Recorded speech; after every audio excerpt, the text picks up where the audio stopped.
DIG तक को court में हम खड़ा करवाए हैं। ये तो अभी दरोगा है, इनको बोले हैं कि हिसाब से चलिए, कोई आपको संरक्षण नहीं देगा। आपको 2 रुपया दे सकता है, आपकी नौकरी नहीं बचाएगा, आपको संरक्षण नहीं देगा। इसलिए काम कीजिए ईमानदारी से। ये वर्दी मिली है आपको न्याय दिलाने के लिए, किसी हत्यारे का साथ देने के लिए नहीं मिली। कैसे हो गया है? बिहार भाजपा नेता आशुतोष कुमार के भाई आलोक कुमार की मृत्यु हो जाती है। जो आलोक कुमार अपने भाई आशुतोष कुमार के साथ लक्ष्मण के रूप में हमेशा खड़े रहते थे। तो चलिए हम बताते हैं, आलोक कुमार की शादी लगभग 6 साल पहले हुई थी। सीधे साधे लोग थे, इन्हें किसी से कोई दुश्मनी नहीं रहती थी। आलोक कुमार किसी काम से 3 दिन पहले देवघर जाते हैं और वो एक स्कूल में ठहरते हैं। रात्रि करीब 9 बजे वो बाहर से आते हैं और स्कूल के बाहर खड़े होकर गेट को खोलने के लिए कहते हैं। तभी एक अनियंत्रित गाड़ी तेज रफ्तार में आती है और रोड से करीब 12 फीट हटकर खड़े आलोक कुमार को कुचल देता है। देखिए आशुतोष कुमार क्या कुछ कह रहे हैं। मामले की जानकारी तो पूरे देवघर को है और पूरे बिहार को भी और पूरे झारखंड को है। और थाना से न्याय की उम्मीद में इतने लोग रात में अपना सब काम धाम घर परिवार सब छोड़ के आए हुए हैं। 4 घंटे से यहाँ पे हैं लोग। थाना प्रभारी अभी बाहर निकल गए, जब तक वो नहीं आएंगे तब तक हम लोग उनका इंतज़ार करेंगे। हम लोगों को शक है कि थाना प्रभारी और इस थाने के लोग अपराधियों के साथ, हत्यारों के साथ मिले हुए हैं। वो उनको बचाने का प्रयास कर रहे हैं। जैसा कि FIR में जो टाइपिंग करके चढ़ाया गया और घटना की तारीख को 9 के बदले 6 कर दिया गया, उसके बाद जिस दिन घटना हुई थी इसी थाना के लोग जाकर वहाँ सबूत मिटा रहे थे टॉर्च जला जला कर रात के अंधेरे में, कि ये कई चीज़ें ऐसी हैं। उसके बाद हथियार लहराया गया जो कि CCTV में देखा। आपने भी देखा होगा, देखा कि नहीं देखा? आप बताइए ना। हाँ, जी, देखा है ना।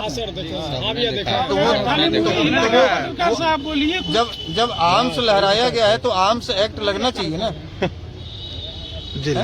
अपने तरफ से डाल के वो कट्टा और आर्म्स एक्ट आप लगा देते हैं, और जो रियल में आर्म्स लहरा रहा है उस पर आर्म्स एक्ट नहीं लगा रहे। क्यों भाई, क्यों नहीं लगा रहे?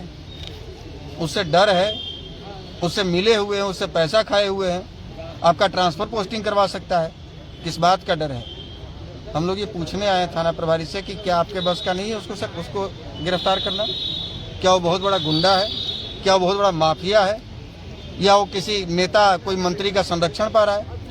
तो आप यदि नहीं गिरफ्तार कर सकते हैं तो आप हाथ खड़ा कीजिए। हम आपको वादा कर रहे हैं कि 24 घंटे के भीतर किसी बिल में होगा उसको टांग के ला के थाने में पटक देंगे, लेकिन आप पहले हाथ खड़ा कीजिए। घटनास्थल पर मारपीट भी किया अभी? सारा कुछ है, सब कुछ CCTV फुटेज में। मेरा भाई जब एक्सीडेंट हुआ, कमर में चोट लगी थी, इंटरनल ब्लीडिंग हुई थी, लेकिन वो बोल रहा था। यदि तत्काल उसको हॉस्पिटल में ले जाया जाता, मानवता भी कहती है कि ठीक है, हमसे यदि गलती हो गई तो हम उसको हाथ पैर जोड़ के, भैया गलती हो गई, हम उसको हॉस्पिटल में पहले बचाएं। पहले बचाना जरूरी है। लेकिन उस हरामजादे ने, कितना बड़ा वो कमीना होगा और कैसे कुल में वो पैदा लिया होगा और कैसे उसकी परवरिश हुई होगी उस राहुल चंद्रवंशी और चंदन चंद्रवंशी की। उसके भीतर इंसानियत है ही नहीं, उस हरामजादे के भीतर। उसको तो लगा कि कोई सड़क छाप आदमी मर गया, अब इसको मार ही देते हैं, हॉस्पिटल पहुंच जाएगा, जिंदा हो जाएगा तो ये बयान दे देगा।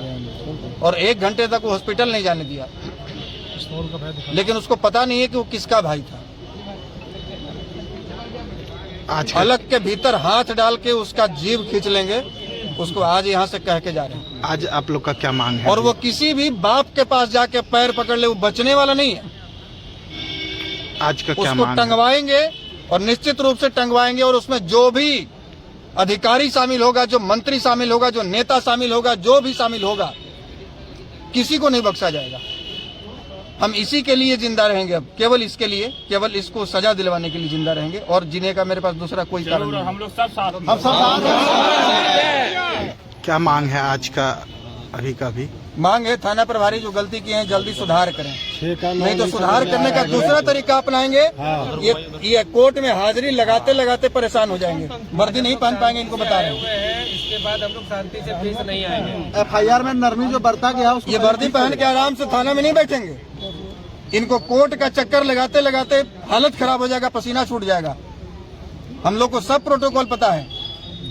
32 मुकदमा अपने ऊपर झेले हुए यहाँ से दिल्ली तक, और अब तक 7 जेल का सफर किए हुए हैं। वकालत का एक एक धारा हमको पता है, रीट याचिका कैसे एक्सेप्ट किया था ये सब पता है हमको। DIG तक को कोर्ट में हम खड़ा करवाए हैं। ये तो अभी दरोगा है, इनको बोले हैं कि हिसाब से चलिए, कोई आपको संरक्षण नहीं देगा।